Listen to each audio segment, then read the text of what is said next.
आप सबको प्रभु यीशु मसीह के नाम से मेरा नमस्कार कहता हूँ। एक और इतवार के दिन प्रभु की उपस्थिति में हम आए हैं। आज भी कलीसियाओं में उपासकों को आने की इजाजत नहीं है। कलीसिया के भवन खुल सकते हैं, जो सेवा करने वाले लोग हैं वो आ सकते हैं, सेवा कर सकते हैं।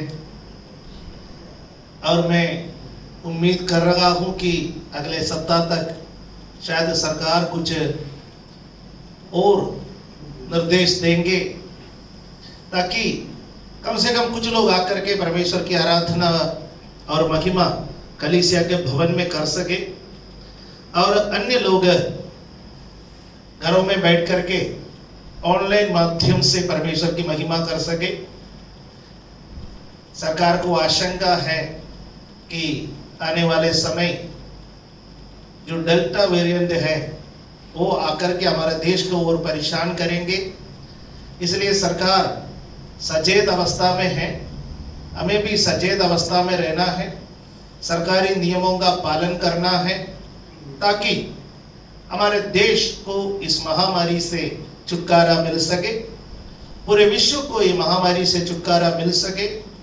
हमारा परमेश्वर सब बातों के ऊपर नियंत्रण रखने वाला परमेश्वर है और हम हमारे देश को, हमारे जनता को, सभी बातों को उसके बलवंत हाथों में सौंप देते हैं। आज परमेश्वर का वचन बताने के लिए जो मौका मुझे मिला है उसके लिए मैं प्रभु का धन्यवाद करता हूं। पिछले सप्ताह में मैंने जहां पर समाप्त किया था वो पहला पाठ था लेट माय पीपल गो, और उसका दूसरा भाग आज आपके सामने मैं लेकर के आया हूं, let my people go part 2, मेरे लोगों को जाने दे। पिछले सप्ताह प्रचार थोड़ा लंबा हो गया था, हो सकता है कि आप में से कोई प्रार्थना भी इस वक्त कर रहे होंगे, परमेश्वर पास्टर जी को पीछे से कुंडा लगा दे ताकि वो कहीं ना कहीं रुक जाए।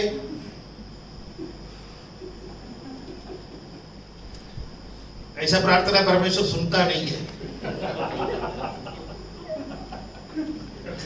हालेलुया। चलिए हम वचन में जाएंगे।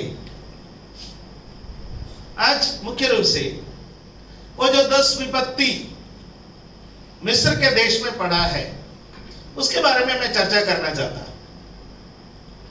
यह सब हमारे संडे स्कूल के बच्चों को भी मालूम है। यदि हम संडे स्कूल के बच्चों से भी कहोगे कि ये 10 विपत्ति को सुनाओ, आसानी से वो इस विपत्ति को सुना सकते हैं। लेकिन बाइबल स्टडी है ये, इतवार के दिन परमेश्वर ने हमें जो दिया है वो परमेश्वर का वचन का अध्ययन करने के लिए है। इसलिए ये हमारा बाइबल का अध्ययन का भाग होने की वजह से एक सप्ताह में इस 10 विपत्ति के लिए देना चाहता हूं, और उसमें से परमेश्वर हमसे जो बातें करना चाहता है उन 10 विपत्तियों के इन बिटवीन परमेश्वर कुछ संदेश, कुछ बातें हमारे लिए देना चाहते हैं। तो उस संदेश को लेने के लिए हम जरूर तैयार रहे। परमेश्वर का वचन जब भी प्रचार किया जाता है, ये सोचकर के अपने कान को बंद न करें कि ये मुझे पहले से मालूम है, या मैं पढ़ चुका हूं, या इसका प्रचार सुन सुन के मैं थक चुका हूं। क्योंकि हमें नहीं मालूम है कि परमेश्वर किस एंगल से, किस मोड़ पर, किस समय पर बात करते हैं। बाइबल पूरा पढ़ने के बाद भी, कई बार पढ़ने के बाद भी हम सबको यह लगता है कि अरे ये वचन तो मैं पहली बार देख रहा हूं। पिछले दिनों में जोश पास्टर जब एक प्रार्थना सभा में बात कर रहे थे, बहुत एक परिचित वचन के बारे में बात कर रहे थे। वो कह रहे थे कि यह वचन पढ़ने का समय एक नया प्रकाशन प्रभु ने मुझे दिया है। मेरे ख्याल में वो वचन हजारों बार पास्टर का मुंह से मैं सुन चुका हूं। उसके बावजूद भी एक तजुर्बेकार व्यक्ति, परमेश्वर का अभिषेक में भरे हुए एक व्यक्ति जब कहते हैं कि यह जो वचन पढ़ के फिर परमेश्वर ने मेरे से बातें की, तो हम लोगों के लिए कितने अधिक हर एक वचन, हर एक घटना बाइबल के बात कर सकते हैं। चलिए निर्गमन का पुस्तक 6वां अध्याय उसका 28 और 29वां वचन को पढ़ करके आज का इस प्रचार को हम आरंभ करेंगे। Exodus chapter 6 versus 28 and 29। देखेंगे इसमें हम क्या पढ़ते हैं।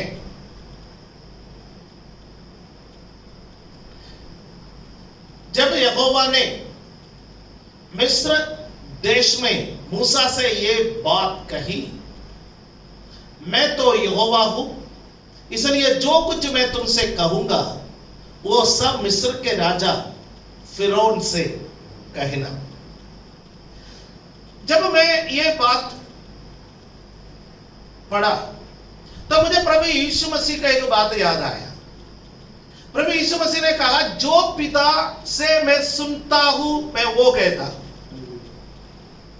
आशीष का पीछे एक राज है, चिन्ह और चमत्कार का पीछे एक राज है, छुटकारे का पीछे एक राज है। वो है जब तक पिता नहीं कहता, जब तक परमेश्वर नहीं कहता, हमें भी अपना मुंह को बंद रखना है।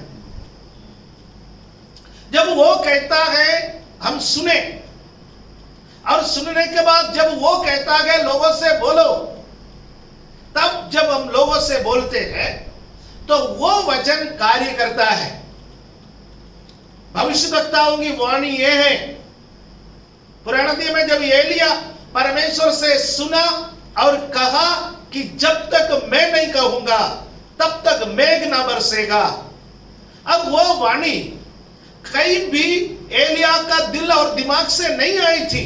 वो वाणी उसने परमेश्वर के साथ का संपर्क से सुना था, परमेश्वर से प्राप्त की थी। यिर्मयाह नबी से जो परमेश्वर बात करता है, प्रभु कहता है कि मैं मेरा वचन तेरे मुंह में देता हूं, तू जो लोगों को वो बोल दे। जब वो वचन बोला जाएगा तब वो वचन निर्माण करेगा। किसी किसी के जीवन में वो वचन निर्माण करेगा, किसी किसी के जीवन में वो वचन तोड़फोड़ भी कर सकता है। तोड़फोड़ करना निर्माण का एक भाग है। बिना तोड़फोड़, पुराना चीजों को तोड़े बिना आप नया निर्माण नहीं कर सकते। हालेलुया। इसलिए परमेश्वर का वचन क्या करता है, कई बार तोड़फोड़ करता है। और वो वचन कब तोड़फोड़ करेगा, जब आप परमेश्वर की वाणी को सुनोगे और उसको तब कहोगे। इसलिए प्रभु कहता है कि मेरा वचन हथौड़े के समान है, मेरा वचन आग के समान है। ओके, वापस आइए। परमेश्वर ने मूसा से कहा, जो कुछ भी मैं तुमसे कहता हूं और तुम्हारा काम है कि तुम उसको फिरौन से कहना। इसलिए हमारा भी एक कर्तव्य है इस संसार को सुसमाचार सुनाना। और वो सुसमाचार में न्याय की बातें भी हो सकता है, उस सुसमाचार में उद्धार की बातें हो सकता है, वो सुसमाचार में और भी अधिक बातें हो सकता है जो परमेश्वर हमसे कहता है। वो निर्डर होकर, डरते हुए नहीं, हमें किसी से नहीं डरना है, क्योंकि यीशु हमारे साथ है। दुनिया डरावना है, दुनिया खाने को बैठेंगे, दुनिया भला बुरा कहेंगे। आप दुनिया का शाबाशी लेने के लिए चलोगे तो कभी नहीं मिलेगा। हालेलुया। और भक्तों का शाबाशी कभी दुनिया देते भी नहीं है। इसलिए परमेश्वर से सुनकर के परमेश्वर के बातें कहने का एक जिम्मेवारी परमेश्वर ने हमें दिया। लेकिन एक बात आप देखिए मूसा का, उसका 30वां पद में मूसा क्या कह रहा है वो आप देखिए। 30वां पद में मूसा कह रहा है, परंतु मूसा ने यहोवा को उत्तर दिया, मैं तो बोलने में भद्दा हूं और फिरौन कैसे मेरी सुनेगा। मूसा यहां पर अपना इनएबिलिटी, वो कहता है मैं सक्षम नहीं हूं, मैं बोलने में भद्दा हूं, मैं अच्छा काम नहीं कर सकता। परमेश्वर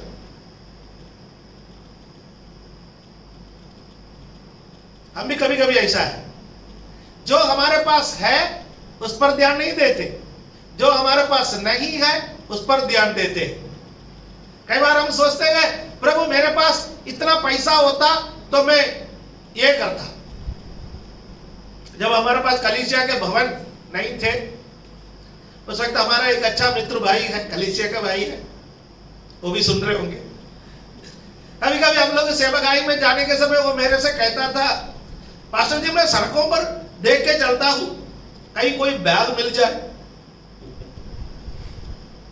उसमें कुछ ज्यादा पैसा हो जिससे कलीसिया की जरूरतें पूरी हो जाए, आराधना का एक भवन हम खरीद सके, थोड़ी बहुत हमारा भी काम हो जाए।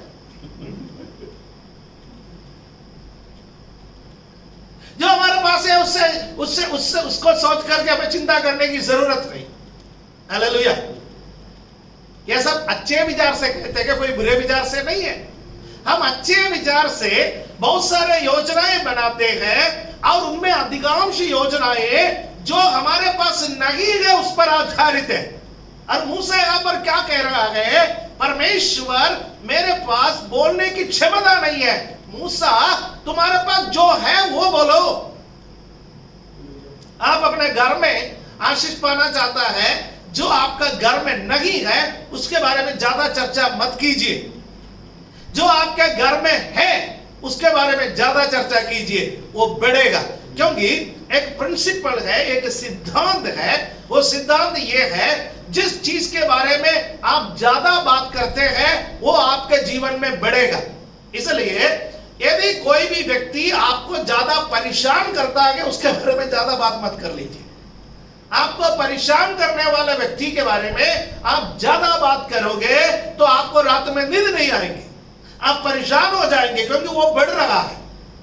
बल्कि जो व्यक्ति आपको तसल्ली देता है, शांति देता है, आराम देता है, सांत्वना देता है, उस व्यक्ति के बारे में ज्यादा बात कर लीजिए, आपका मन ठंडा रहेगा। राइट? ये एक सिद्धांत है। और मूसा के जीवन में हम देख सकते हैं वो जब भी बात करता है तो वो हमेशा बात करता है कि परमेश्वर मैं नहीं कर सकता, मैं बोल नहीं सकता, मैं जा नहीं सकता, मैं सक्षम नहीं हूं। ये एक बार नहीं अनेक बार हम मूसा के जीवन में इस बात को देखता है। लेकिन याद रखिए आपके और मेरे जीवन के हर कमी गड्ढी में परमेश्वर का एक योजना है। हालेलुया, आमीन। और वहां पर हम देख सकते हैं कि इस प्रकार कहा जाता है परमेश्वर का कोई दर्शन है, उस दर्शन की आपूर्ति करना परमेश्वर की जिम्मेवारी है। God's vision never lacks the provision of God. परमेश्वर का दर्शन का आपूर्ति वो परमेश्वर की जिम्मेवारी है। हालेलुया। आपको परमेश्वर ने किसी काम करने के लिए कहा, आप उस काम के लिए आगे बढ़ोगे। मत सोचो मेरे पास ये नहीं है, मेरे पास वो नहीं है, क्योंकि पीछे से आपूर्ति करना वो परमेश्वर की जिम्मेवारी है। हालेलुया, आमीन। यदि हमारे सैनिकों को बॉर्डर पर लड़ने के लिए, बॉर्डर की रक्षा के लिए हमारी सरकार भेजी जाए तो उस सेना को, उस सैनिकों को उनका खाना, उनका रखना, उनका हथियार, उनका ट्रांसपोर्ट, सारी जिम्मेवारी किसकी है? सरकार की है। जो भेजा जाता है, जो बुलाया जाता है, जो रिक्रूट किया जाता है, आपको और मुझे परमेश्वर ने कलीसिया में रिक्रूट किया है। कलीसिया के अंदर हमको एक एक पदवी दिया है। यह मत सोचना खाली पास्टर को पदवी दिया है या कभी कभी यहाँ पर मंच पर आकर के माइक पकड़ के कुछ बोलने वालों को पदवी दिया है या कोई गाने वाला या बजाने वालों को पदवी दिया है। नहीं, पीछे के बेंच पर आखिरी कुर्सी तक बैठने वाले व्यक्ति को परमेश्वर ने एक पदवी दिया है। आप उसको पहचानता हो या नहीं पहचानता हो, उस पदवी को जो भी जरूरत है, the demands of that position will met by our God. Hallelujah. आपका पदवी के अनुसार आपको जो जो जरूरतें हैं वो जरूरतें हमारा परमेश्वर पूरा करेंगे। हालेलुया। आप कहोगे प्रभु मैं इतना शिक्षित नहीं हूं, बुद्धि और ज्ञान यहोवा की ओर से आता है, इसलिए पवित्र आत्मा का अभिषेक की जरूरत है। हालेलुया। हम अपना सामर्थ्य पर निर्भर नहीं है, हम अपने योग्यता पर निर्भर नहीं है, हम किसी बात पर निर्भर है, वो प्रभु यीशु मसीह पर निर्भर है। इसलिए पौलुस प्रेरित कहता है, यदि मैं किसी भी बात की प्रशंसा करूंगा तो I will boast in the cross of Jesus. प्रभु यीशु मसीह के क्रूस पर मैं घमंड करूंगा। Hallelujah, amen. That is my boasting point. किस बात पर मैं घमंड करूंगा? मसीह के क्रूस के अलावा घमंड करने के लिए मेरे पास क्या है? हालेलुया। हम सबको परमेश्वर ने चुना है, तो इसलिए बार बार शिकायत करना छोड़ दीजिए। और निर्गमन 7वां अध्याय उसका पहला और दूसरा पद में यहाँ पर परमेश्वर मूसा को प्रोविजन दे रहा है। मूसा से परमेश्वर कह रहा है, मैं तुम्हारे लिए क्या कर सकता? ओके, तुम्हारा कमी घटी तू क्या सोचता है मैं नहीं जानता? तू बोलने से पहले मैं जानता हूं, तू समझने से पहले मैं जानता हूं, तेरे जन्म से पहले तेरा कमी घटी मेरे ध्यान में है। हम में से प्रत्येक जन्म लेने से पहले परमेश्वर जानता है कि कितना कहां तक पढ़े लिखे बनेंगे, ये इसका लंबाई क्या होगा, इसका रंग क्या होगा, इसका सिर पर कितने बाल होंगे, यह सब किसको मालूम है? परमेश्वर को मालूम है, हमारे जन्म से पहले। इसलिए बाइबल में लिखा है, मां के गर्भ से मैंने तुझे चुना, जब तू कुछ भी नहीं था तब मेरी आंखों ने तुझे देखा। यही दाऊद राजा कहता है। हालेलुया, आमीन। परमेश्वर यहां पर क्या कह रहा है? 7:1 एक्सोडस चैप्टर 7 वर्स 1। तब यहोवा ने मूसा से कहा, सुन, मैं तुझे फरोन के लिए परमेश्वर सा ठहराता हूं और तेरा भाई हारून तेरा नबी ठहरेगा। वो कहता है कि तू फरोन के पास जाएगा तो मैं तुझे क्या बनाऊंगा? मैं तुझे फरोन के लिए परमेश्वर सा ठहराता हूं। यानी परमेश्वर से जितना एक व्यक्ति डरेगा उतना वो व्यक्ति तुझसे डरेगा, है ना? तेरा चेहरा देख के फिरौन कांपेगा, फिरौन को कोई हिम्मत नहीं होगा तेरे विरोध में बातें करने के लिए। मैं फिरौन का मुंह को बंद रखूंगा। और परमेश्वर कह रहा है कि इसलिए मूसा तू डर मत, और तू बोलने में निपुण नहीं है वो मैं जानता हूं, इसलिए मैंने तेरे भाई हारून को तू कहने से पहले से ही तैयार करके रखा है, वो तेरे लिए नबी ठहरेगा।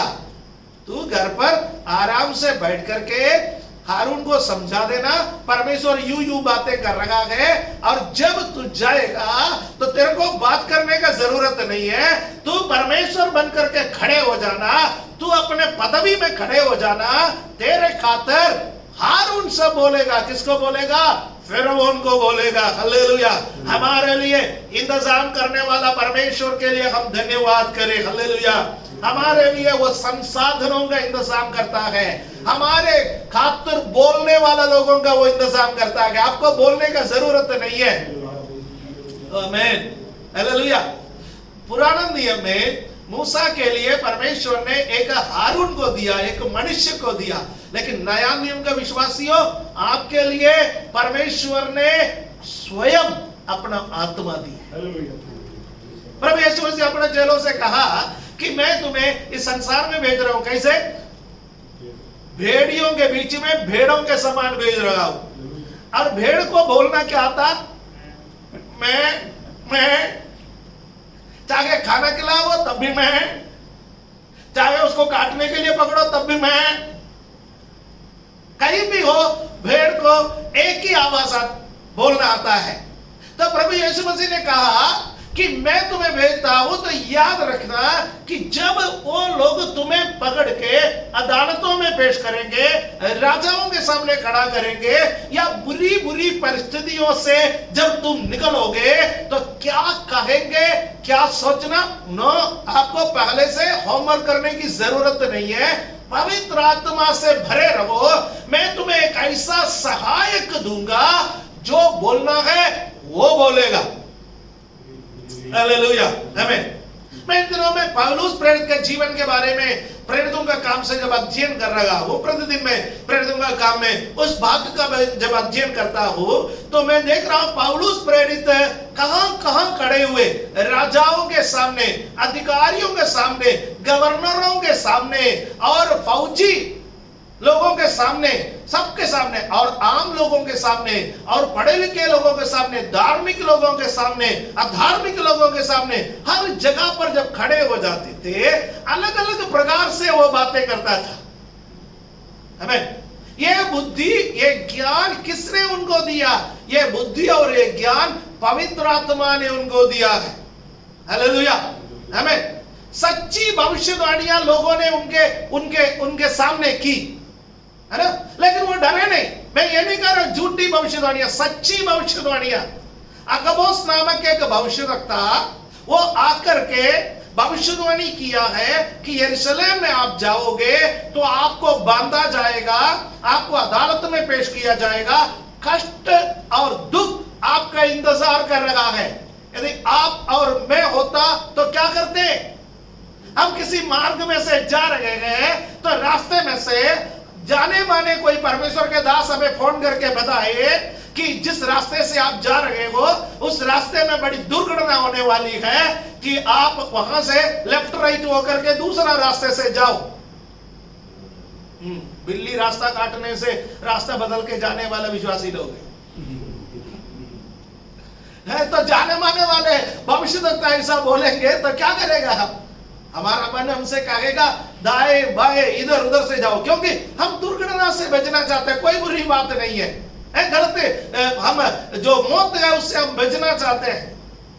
लेकिन पौलुस प्रेरित ने क्या कहा? उसने कहा कि परमेश्वर ने जब मुझे बुलाया, उन्होंने मुझे दर्शन दिया है कि तू राजाओं और महाराजाओं के सामने मेरा गवाह बनेगा। हमें वो भाग जो पढ़ने के समय शुरुआत में मुझे लग रहा था कि कहीं ना कहीं पौलुस प्रेरित, परमेश्वर का आत्मा उनको जो चेतावनी दे रहा था, उनको माना क्यों नहीं? यदि वो मान लिया होता तो बाइबल में 2-3 पत्री और हमें मिल जाता है, और हमें सीखने को मिल जाता, और कलीसियाओं का निर्माण हो जाता। लेकिन आगे आगे जब मैं पढ़ करके गया तो जब अग्रिप्पा राजा के सामने पौलुस खड़ा हो गया, अपना गवाही जब वो बता रहा था, वो बता रहा है, हे राजा अग्रिप्पा, स्वर्गीय दर्शन के खिलाफ मैं कभी नहीं चला, मैं अनाज्ञाकारी नहीं बना स्वर्गीय दर्शन के। हालेलुया। क्योंकि दमस्क के फाटक पर जब उन्होंने मुझे दर्शन दिया, प्रभु यीशु मसीह ने मुझे दर्शन दिया, उन्होंने बोला तू राजाओं, महाराजाओं, अधिकारियों के सामने मेरा गवाह बनोगे। हालेलुया। यदि ये जंजीर नहीं होता, यदि ये पीड़ा नहीं होता, यदि ये तकलीफ नहीं होते, यदि ये बंदी गृह नहीं होते, आपके सामने गवाही बताने का मौका मुझे कैसा मिलता? हालेलुया। आमीन।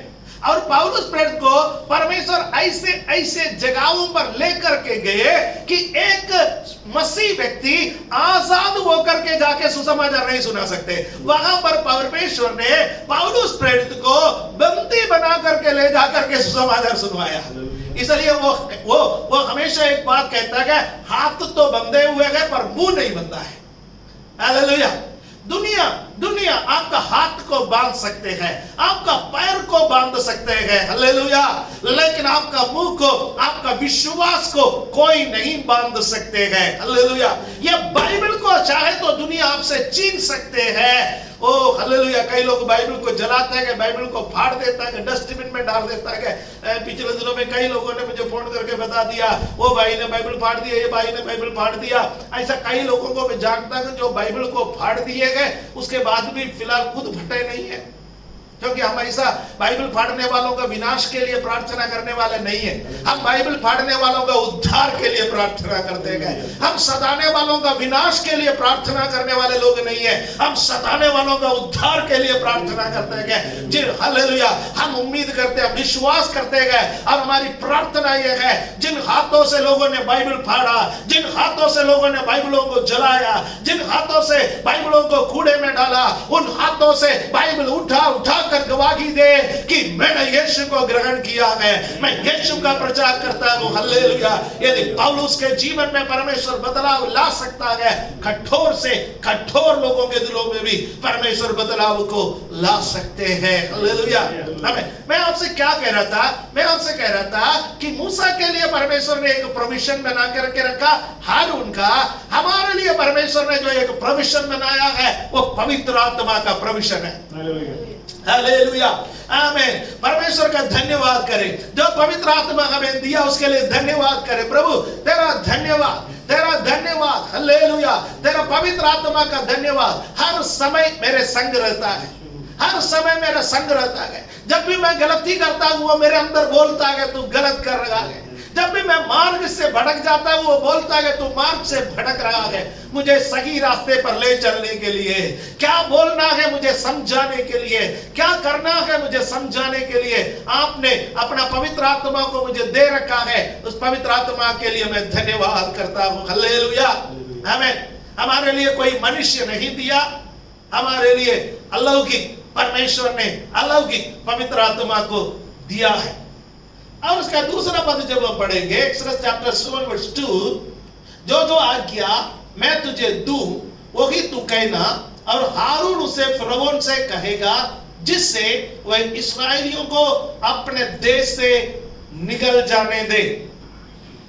हमें परमेश्वर मूसा से कह रहा है आज्ञा मैं तुझे दूंगा, because you are the leader. Leadership के बारे में जब मैं एक बार अध्ययन किया, मैं कलीसिया में बहुत पहले सिखाया भी है। जॉन मैक्सवेल के बुक में जॉन मैक्सवेल कहता है लीडर को फॉलोअर्स को दिखने से पहले बातें दिखाई देता है। कई बार जो लीडर बोलते हैं उसको समझने में फॉलोअर्स को समय लगता है, सप्ताहों महीनों लगता है, सालों लगता है। बाद में आप जो कह रहे थे सही कह रहे थे। यह हर लीडर्स का प्रॉब्लम है। हर लीडर्स जब चेंजेस लाते हैं, हर लीडर्स जब दर्शन को इंप्लीमेंट करते हैं, जब कलीसिया में बातें बताए जाते हैं, बाकी लोगों को उसको समझने में दिक्कत लगता है। वह क्योंकि परमेश्वर जो सबसे पहले बातें करता है वो अगुओं से बातें करता है। यह बातें में अभी तक परमेश्वर ने कोई चेंज नहीं की। नया नियम में भी कलीसिया में परमेश्वर जब बातें करता है, परमेश्वर 5 प्रकार के लीडर्स को कलीसियाओं में चुन करके रखा है। 5 प्रकार के लीडर्स को, प्रेरित को परमेश्वर ने चुन करके रखा, भविष्यवक्ताओं को चुन करके रखा, सुसमाचार प्रचारकों को चुन करके रखा है, पासबानों को परमेश्वर ने चुन करके रखा, शिक्षकों को परमेश्वर ने चुन करके रखा।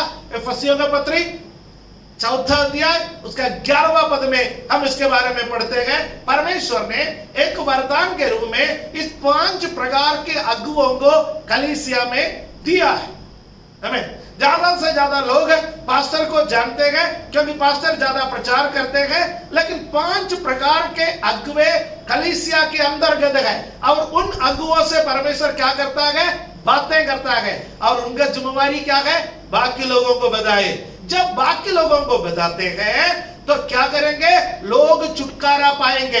अल्टीमेट ये प्रार्थना का अल्टीमेट ये, आराधना का अल्टीमेट ये, प्रचार का अल्टीमेट ये, कलीसिया चलाने का अल्टीमेट ये, वो क्या है?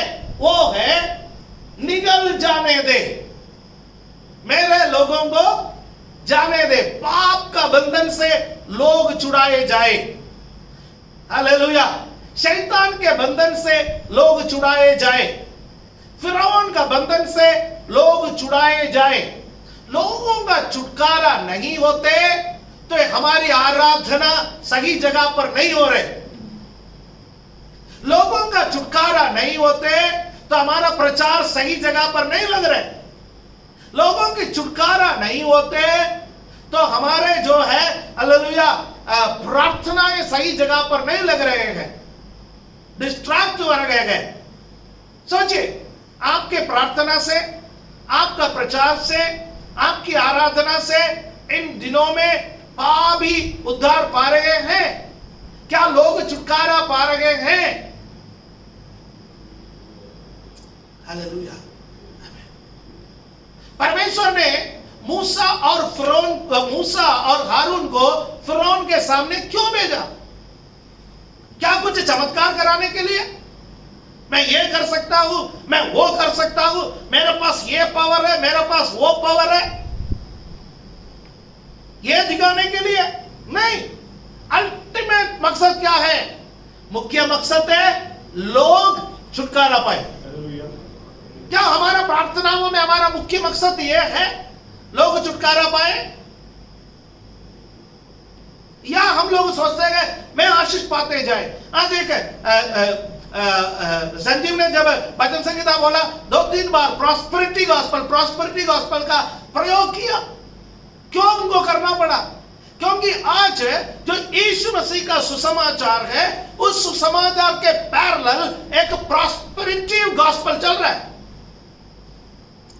यीशु का सुसमाचार सीधे मार्ग पर जा रहे हैं, उसके पैरेलल उसके दाएं बाएं में से समृद्धि का सुसमाचार जा रहे हैं। क्यों? सही सुसमाचार को लोग ग्रहण ना करें, सही सुसमाचार का पहचान लोग ना करें, इसलिए शैतान ने दाएं बाएं नकली सुसमाचारों को बना करके उसका प्रोपेगेंडा, उसको प्रचार प्रसारित करने के लिए अपने एजेंट्स को छोड़ रखा है। आप बग न जाए, आप बग न जाए। बाइबल के अंदर प्रॉस्पेरिटी है, बाइबल के अंदर समृद्धि, उन्नति, आशीष है। हालेलुया, आमीन। बाइबल में ये सारे बातें हैं, परंतु ये सब बातें देने का परमेश्वर का मकसद किसी मनुष्य का महिमा नहीं है। वो सबका मकसद लोग छुड़ाए जाए, लोग छुड़ाए जाए, पापी उद्धार पाए, नरक में जाने वाले लोग नरक से बच करके परमेश्वर की उपस्थिति में आ सके। हालेलुया। इसलिए सभी लोग इस बात के बारे में सोचे। यीशु यरूशलेम के मंदिर में आए, यरूशलेम के मंदिर में आए। बाइबल में 2 जगहों पर लिखा गया और 2 बार लिखा गया यीशु को गुस्सा है। ओ, कुछ लोग पहली बार सुन रहे हैं यीशु को गुस्सा है, यानी गुस्सा कर सकते हैं, यीशु को भी गुस्सा आया है।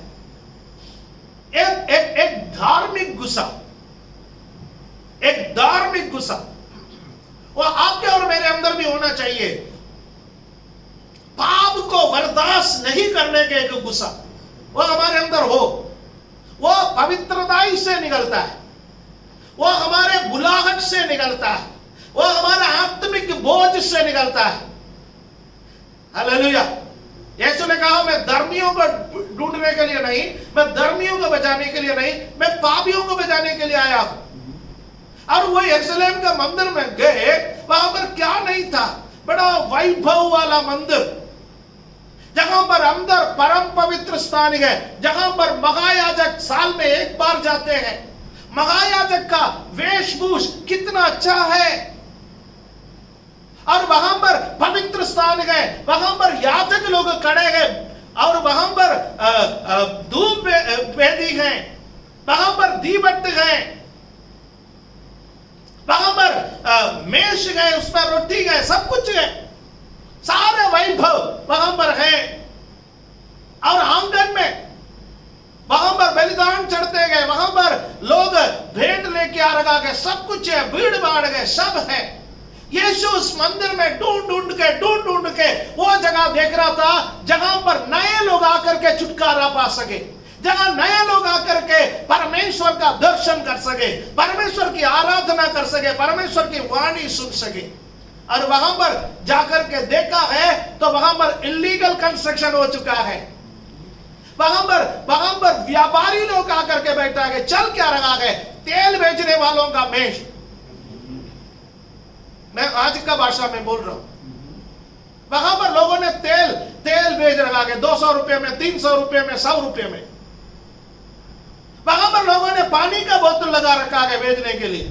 उस समय पर बांध रखे थे जानवरों को। इस समय पर परमेश्वर के जगह पर, जहां पर नए लोग आकर के सुसमाचार सुनाना है, वहां पर उन मेषों को देख सकते हैं जहां पर तेल बेचने वालों का मेषा, और वहां पर पानी भेजने वालों का मेज, पर्ची काटने वालों का मेज। जब प्रभु इन चीजों को देखेगा, प्रभु को गुस्सा नहीं आएगा तो क्या आएगा?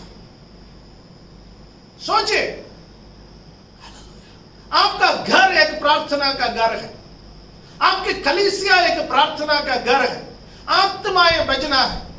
मेरे घर में आने वाला अविश्वासी विश्वासी बने, वो मेरे रिश्तेदार हो सकता है, वो मेरे मित्र हो सकता है, वो मेरा पड़ोसी हो सकता है। मेरे जीवन के द्वारा, मेरे प्रार्थना के द्वारा, मेरे प्रचार के द्वारा वो लोग प्रभु को ग्रहण करे। प्रभु को ग्रहण नहीं करता है तो वो हालेलुया, आमीन, उसका जिम्मेवार मैं हूं, उसका जिम्मेवार मैं हूं। हमारे कलीसियाओं में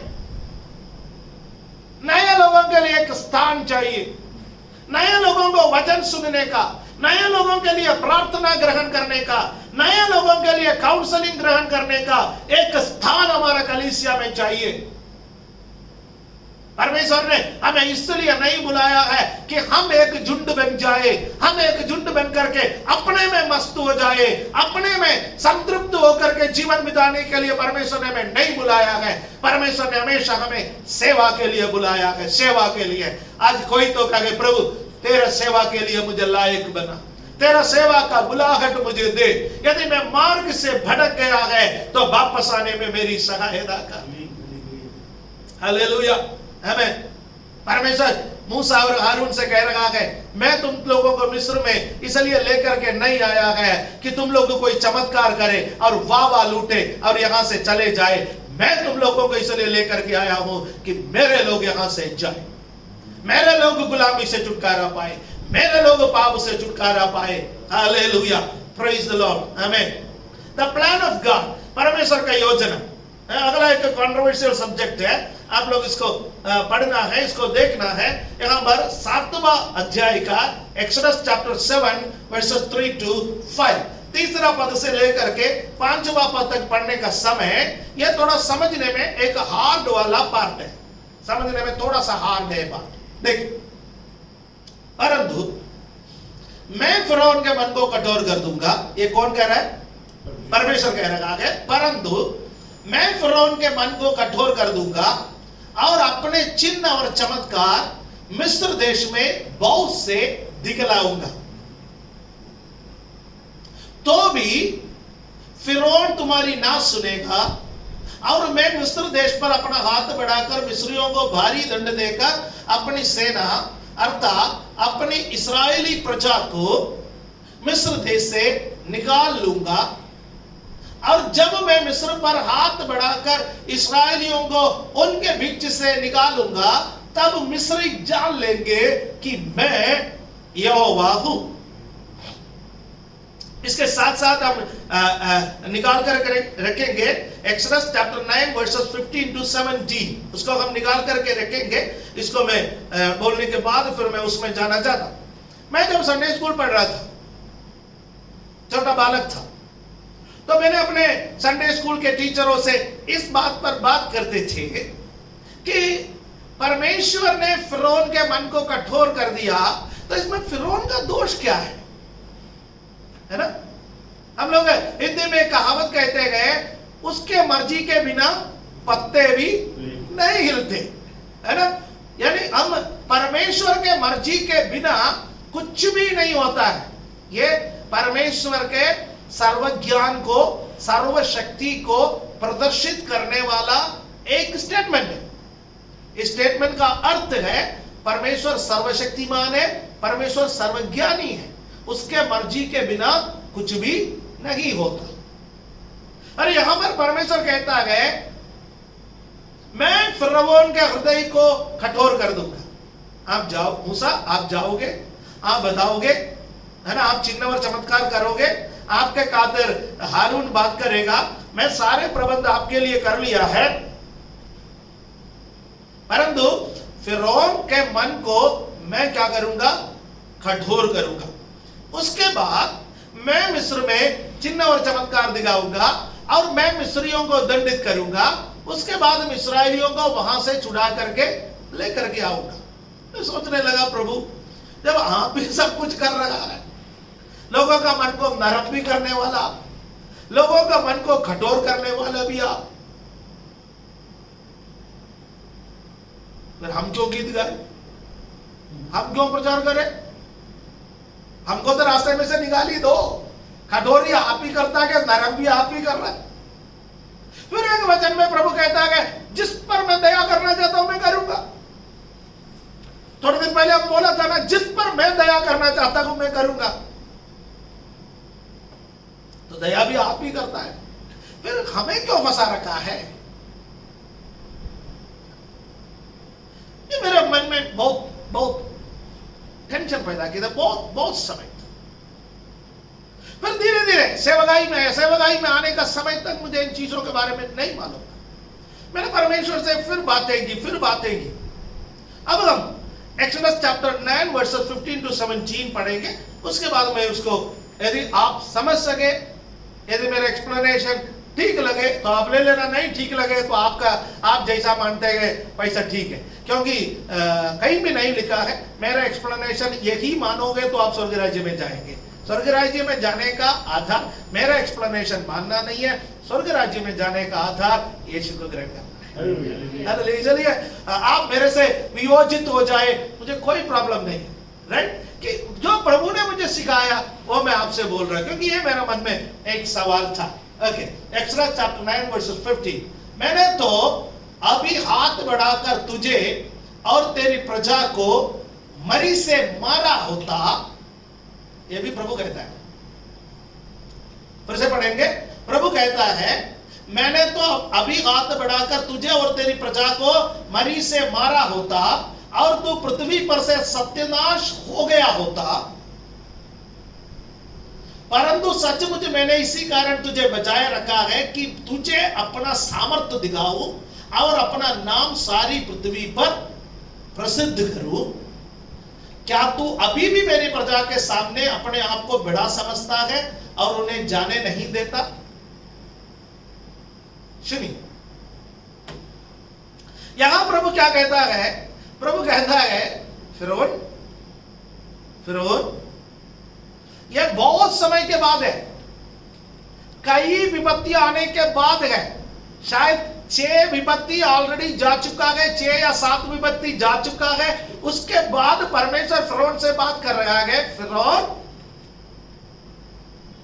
मैं हाथ बढ़ा करके एक खींच के दिया होता ना, तू सीधे नील नदी में डूब करके मर जाता, वो मगरमच्छ का आहार बन जाता। परंतु मैं ऐसा नहीं किया। मैं क्यों नहीं किया? मैं इसलिए नहीं किया कि मैंने तुझे इस कारण बचाए रखा कि अब तुझे अपना सामर्थ्य दिखाऊं और अपना नाम सारी पृथ्वी पर प्रसिद्ध करूं। कुछ लोगों को देखकर, कुछ लोगों के इस देश के कुछ लोगों को देखकर, चाहे वो बड़े हो चाहे वो छोटे हो, आप कभी परमेश्वर से पूछते नहीं प्रभु दुष्टों को मारता क्यों नहीं है? क्यों उनको जीवित रखा? प्रभु कहता है मैंने इनको इसलिए जीवित रखा है, यदि मैं इसको एक थप्पड़ दे देता ये मर भी जाता, ये सत्यानाश भी हो जाता, लेकिन मैं इसको इसलिए जीवित रखा है कि इस पर अपना सामर्थ्य को मैं प्रकट करूंगा और पूरे पृथ्वी पर मैं अपना महिमा को प्रकट करूंगा। अब जब एक व्यक्ति उद्धार पाने का कोई संभावना नहीं, वो अपना हृदय से परमेश्वर को इनकार करता है। वो कहता है कि मैं तो मानूंगा ही नहीं, अपना हट पर उतर आ जाता है। तब परमेश्वर उस व्यक्ति को एक एक्सपेरिमेंटल पीस बना देता है। एक्सपेरिमेंटल पीस, ये कहना उचित है या नहीं है मुझे इतना नहीं मालूम है, लेकिन यह एक हकीकत है। यदि मैं गलत है तो आप लोग मुझे सुधार सकते हैं। हमारे देश में मेडिकल रिसर्च करने वाले कई अस्पताल हैं। मेडिकल रिसर्च करने वाले कई अस्पताल हैं। और उन अस्पतालों में हर प्रकार के बीमार व्यक्ति को एडमिशन दिया जाता है, वो मना नहीं करेंगे, है ना।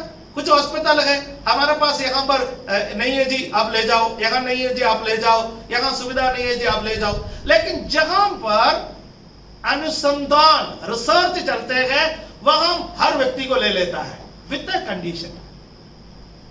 देखो जी, इनका इलाज के लिए फिलहाल कोई चारा दिख नहीं रहा है, कोई मार्ग नहीं है, परंतु एक मेडिसिन है। आप लिख करके देंगे तो हम देंगे।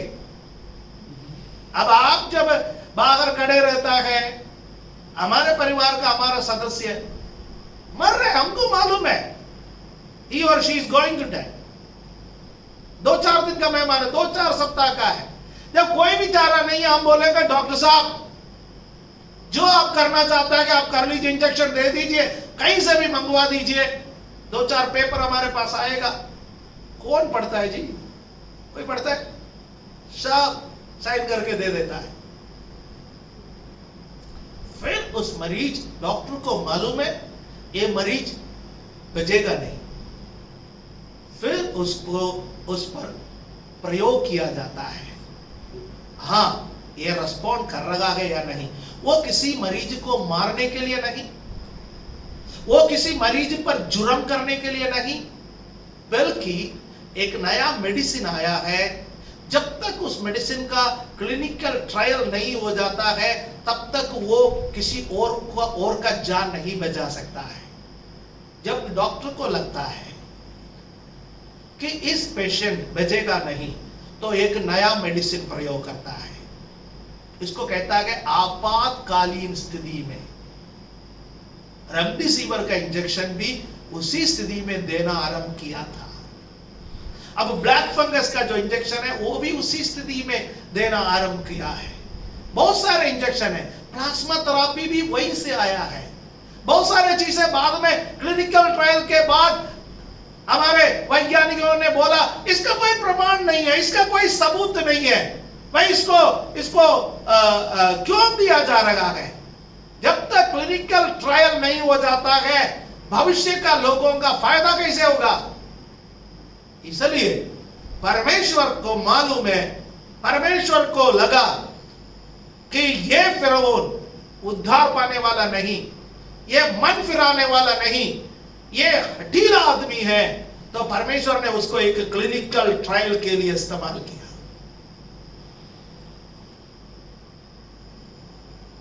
हमारे सामने भी जो हठीले लोग हैं, कई बार परमेश्वर उनको भी ऐसा इस्तेमाल करता है। आप विचलित मत हो जाइए, आप अपना प्रार्थना में थकिए मत, आप घुटना टेकने में थकिए मत, आप परमेश्वर से बातें करने में थकिए मत। हालेलुया, आमीन। एक दिन परमेश्वर ने फिरौन से कहा, आओ इसका पाप का घड़ा भर गया, इसका पाप का घड़ा भर गया। जिस मिस्री को आज तुम देख रहे हो कल सुबह नहीं देखोगे।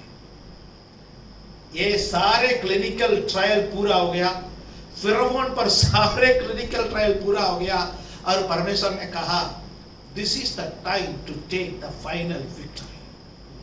वो लाल समुद्र के किनारे में आकर कहा हम वहां तो पहुंचा नहीं, हम धीरे वहां पहुंचेंगे, ऐसा मैं उम्मीद कर रहा हूं। परमेश्वर कह रहा कि मैं मेरे लोगों को वहां से बाहर ले आऊंगा। यह परमेश्वर का योजना है और परमेश्वर कह रहा है सारे मिस्री जानेंगे मैं ही परमेश्वर। पिछले दिनों एक भाई मेरे पास है, वो कहने लगा सर बाइबल में मैंने पढ़ा। नया भाई, नए लोग सवाल पूछता है तो अच्छा लगता है क्योंकि उनके सवाल जेन्युइन होता है। उन्होंने कहा मैंने बाइबल में पढ़ा हर एक घुटना टिकेगा, हर एक जीव अंगीकार करेंगे कि यीशु ही प्रभु है। यह कब होगा? हमारे देश में बहुत सारे लोग यीशु को मानते नहीं, जानने के बाद भी नहीं मान रहे हैं। यह कब होगा? मैंने कहा परमेश्वर अपना चिन्ह और चमत्कार एक एक करके दिखाते जाएगा, दिखाते जाएगा। ये कोरोना भी उनमें से एक है। बहुत सारे जो लोग यीशु के बारे में जानते थे परंतु मानते नहीं थे, वो मानने लगे, उनका घुटना टिकने लगा, उनका जीव अंगीकार करने लगा, ऑनलाइन प्रेयर सही करने लगे। लेकिन एक दिन आएंगे, हर एक घुटना यीशु के सामने टिकेगा, अंगीकार करेंगे कि यीशु ही प्रभु है। हालेलुया, आमीन। वो समय दूर नहीं है, वो समय दूर नहीं है। और परमेश्वर मूसा से कह रहा है, हालेलुया, अब तुम्हें एक काम करना है। 7वां अध्याय का 8वां पद से लेकर के उसका 12वां पद तक 8 और 9 हम पढ़ेंगे। उसमें परमेश्वर आज्ञा दे रहा है।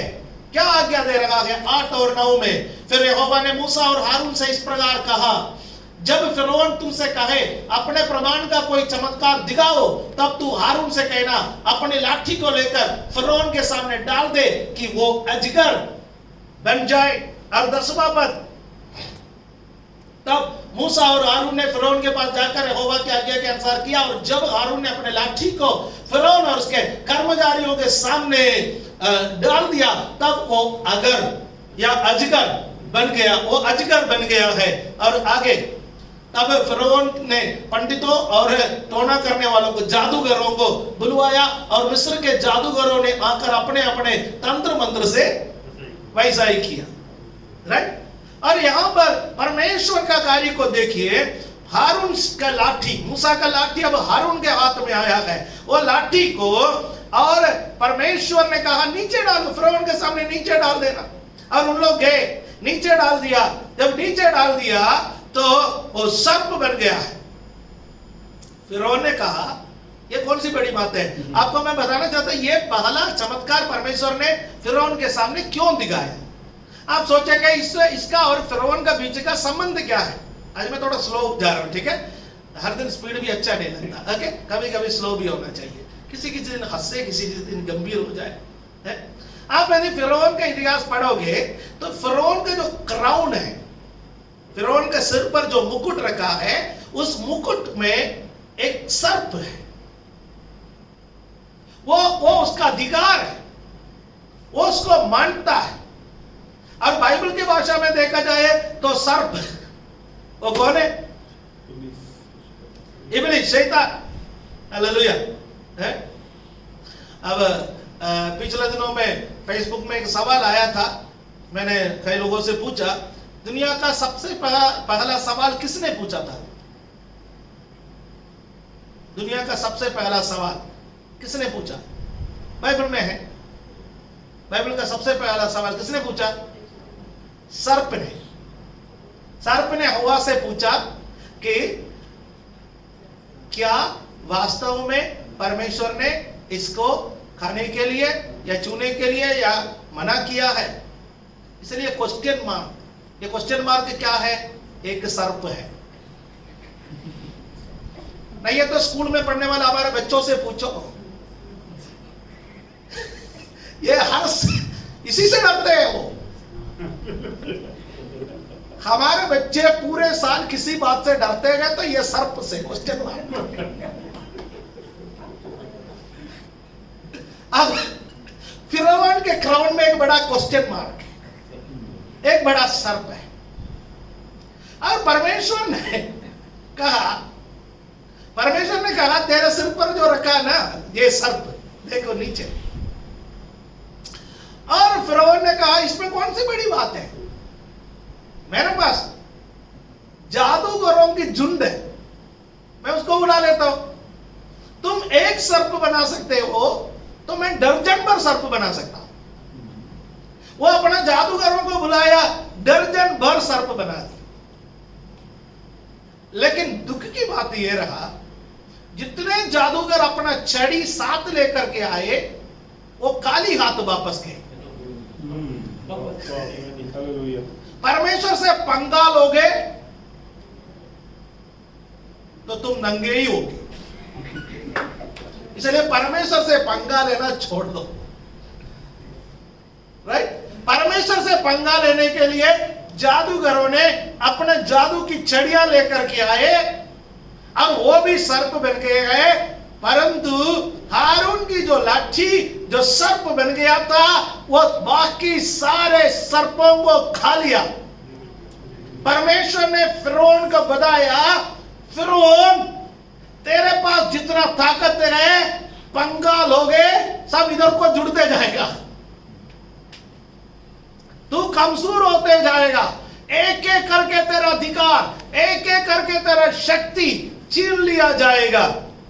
हालेलुया, आमीन।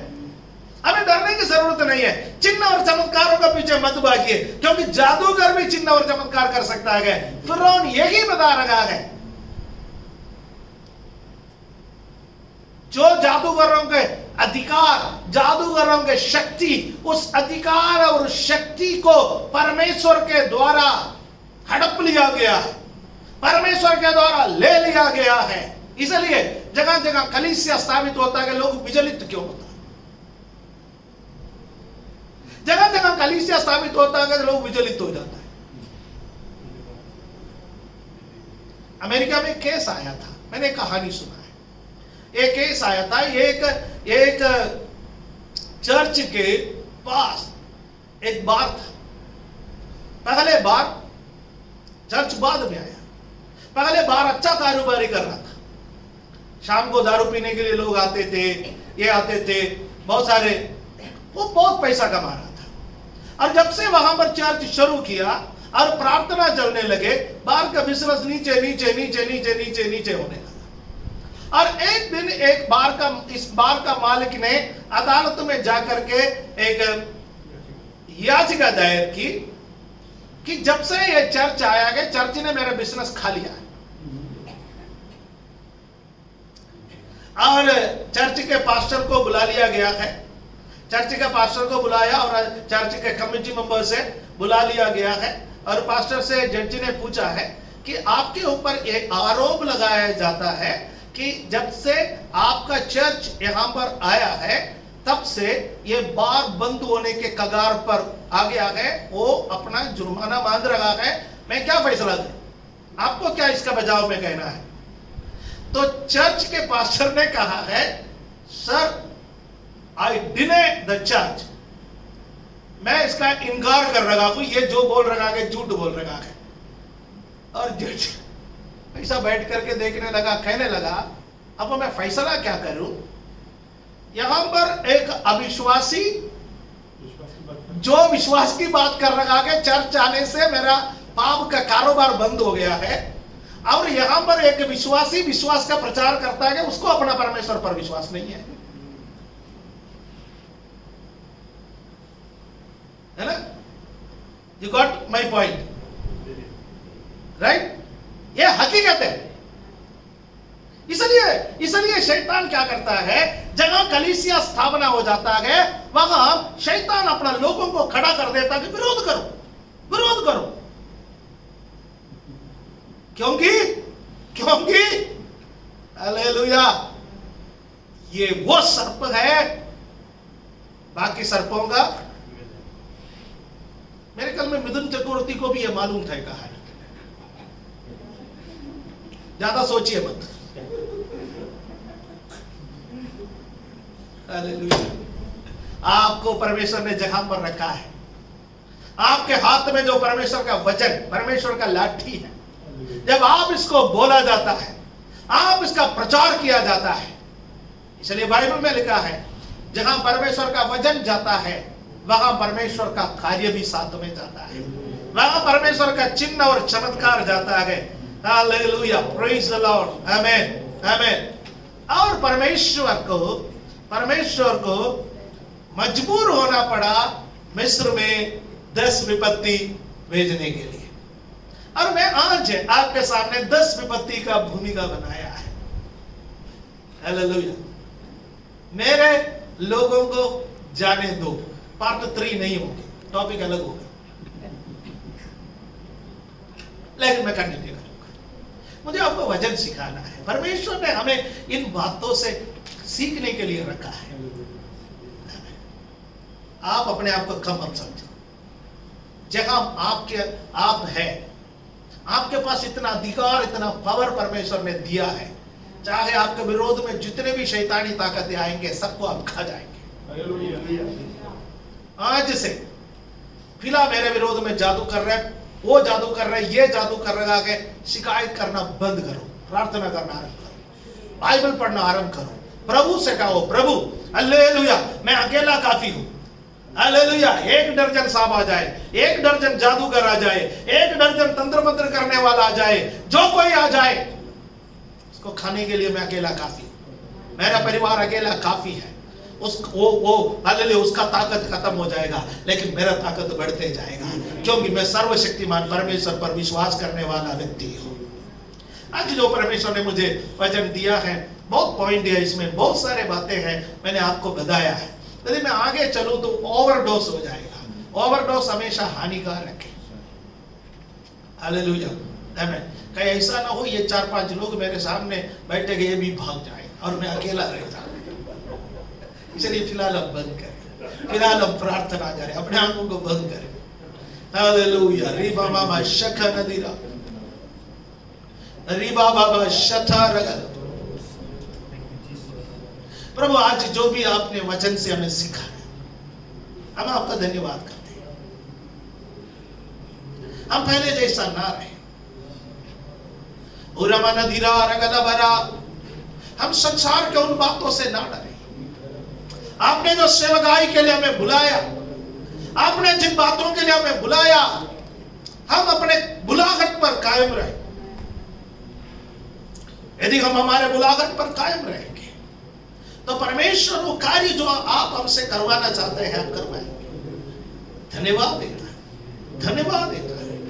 प्रभु आप आज भी वही परमेश्वर है जो मूसा और हारून के संग रहा। आप वही परमेश्वर है जो फिरौन और उसकी सेना को डुबाया। हालेलुया प्रभु, हालेलुया। हम किसी का नाश के लिए प्रार्थना करने वाले लोग नहीं हैं। आप किसी को नाश करने वाला परमेश्वर नहीं है। यद्यपि आपने फिरौन को एक परीक्षण का पात्र बनाया, लेकिन आप किसी को नाश करने वाला प्रभु नहीं है। किसी को नाश करने से पहले आप 100 बार उसको उद्धार पाने का मौका देता है। हमारे देश के लोगों को भी मौका दीजिए जो आपका विरोध करते हैं,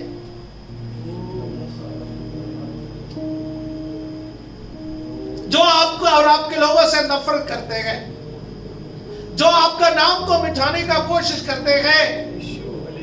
प्रभु जो आपके लोगों को बंधन में रखे हुए हैं, उनको भी उद्धार प्राप्त करने का मौका दे।